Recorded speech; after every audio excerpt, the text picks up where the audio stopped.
أشهد أن لا إله إلا الله وأشهد أن سيدنا ونبينا محمدا عبده ورسوله. اللهم صل وسلم وبارك وكرم وعظم على سيدنا وحبيبنا وشفيعنا ومولانا محمد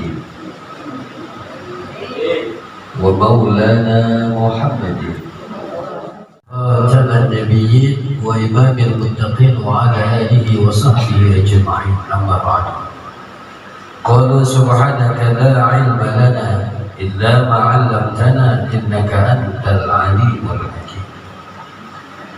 Yang mulia, yang sama kita hormati dan kita muliakan qori kita, sahabat saya Al-Mukarram Al-Ustaz Aris Al-Ghifari, kita doakan panjang umur, Allah tambahkan berkahnya, tambahkan rezekinya dari Nabi Muhammad SAW. Itu salah satu cara. Tadi udah baca sholawat bareng-bareng sama ibu-ibu, biar tambah berkah kampung kita, biar tambah berkah masjid kita, biar tambah berkah jamaah masjid ini, biar tambah berkah ibu-ibu majlis taklimnya. Kita baca sholawat bareng-bareng. Setuju? Ibu senang baca sholawat?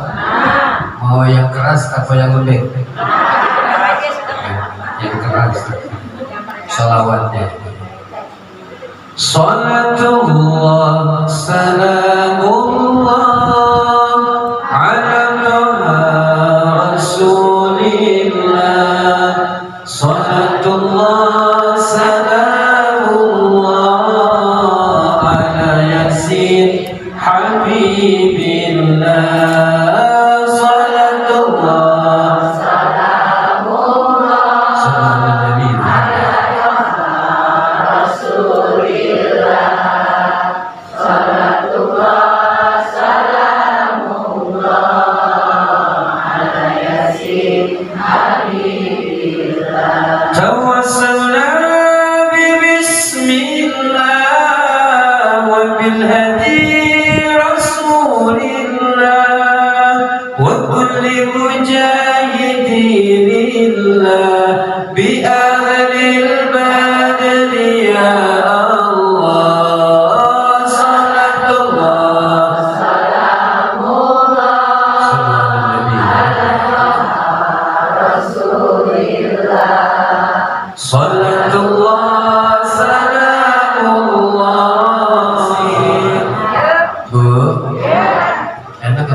Saya jelek-jelek begini pernah jadi juara 1 KON tingkat RT.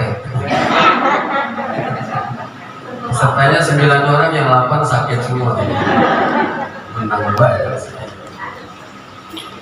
Bu, terusin aja. Terusin. Semoga Allah yang Maha Tahu setiap dosa yang sudah diri ini lakukan.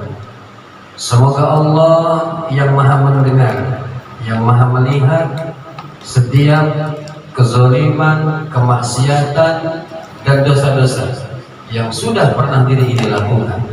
Semoga Allah mau nolongin kita semua. Nolongin untuk apa? Untuk kita mau mengakui bahwa sesungguhnya diri ini adalah hambanya yang lemah, bahwa sesungguhnya diri ini adalah hambanya yang berlumuran dengan dosa-dosa dan kesalahan. Sebab ketika Allah Subhanahu wa Ta'ala anugerahkan rasa bersalah itu kepada kita, itu adalah merupakan satu nikmat dan karunia yang begitu besar yang Allah titipkan kepada kita. Maka kita patut mengucap syukur alhamdulillah ya Rabbi. Seraya beristighfar, kita memohon ampun kepada Allah atas semua dosa-dosa yang sudah pernah kita lakukan. Mudah-mudahan dari ibadah salat yang satu berjumpa dengan ibadah salat yang lainnya menjadi penggugur, penghapus dosa-dosa yang kita lakukan. Sebab kita semua banyak salah, kita semua banyak dosa. Ibu ada nggak yang hadir di tempat ini yang gak punya salah? Ada? Ibu Ibu yang dari lahir sampai sekarang nggak punya dosa ada? Nggak ada. Kalau ada tunjuk tangan, saya mau tahu mana dia orangnya. Kita semua pasti punya salah, kita semua pasti punya dosa. Terlebih saya yang berdiri di depan ini, mohon maaf lahir batin Bunda, saya tidak lebih baik dari putra putri Bunda yang ada di rumah. Saya terlihat seperti orang soleh, pakai puji haji, pakai sorban, pakai gomis. Ini cuma casingnya aja. Hati siapa yang tahu? Allah Subhanahu. Makanya kita nggak boleh sombong dengan pakaian yang kita gunakan. Kita nggak boleh sombong dengan ilmu yang kita miliki. Kita nggak boleh sombong dengan harta, pangkat, jabatan yang Allah titipkan kepada kita. Allah tidak pernah melihat pakaian hambanya. Allah tidak pernah melihat harta, pangkat, jabatan hambanya. Tapi yang Allah lihat adalah walakin yanzuru ila qulubikum wa a'malikum. Yang Allah lihat adalah hatinya dan amal perbuatan. Jangan sombong ya Bunda. Yang pantas menggunakan jubah kebesaran sombong itu adalah hanya Allah yang pantas sombong. Dan kita mah sebetulnya banyak kotoran dalam diri kita, betul kan? Coba Bunda lihat di mata, ada kotoran mata namanya. Hah? Ini kampung apa namanya? Hah? Keramat lontar. Orang keramat lontar bilang belek apa?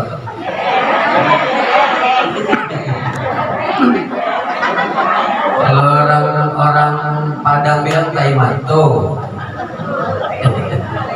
Orang Jawa bilang apa? Belek. Di mata kita ada tai mata namanya belek.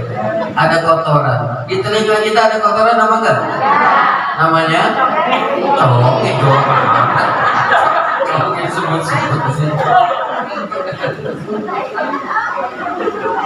Betul Bu?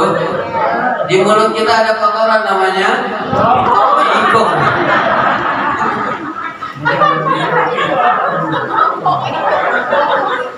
Bener ya? Di setiap lubang kita tuh ada kotoran. Nggak usah diterusin. Ya ke bawah-bawah repot terusannya. Ini bagian wajah aja ini kotoran semua. Yang namanya kotoran menjijik. Nggak ada manusia yang suci kan? Illa baginda Nabi kita.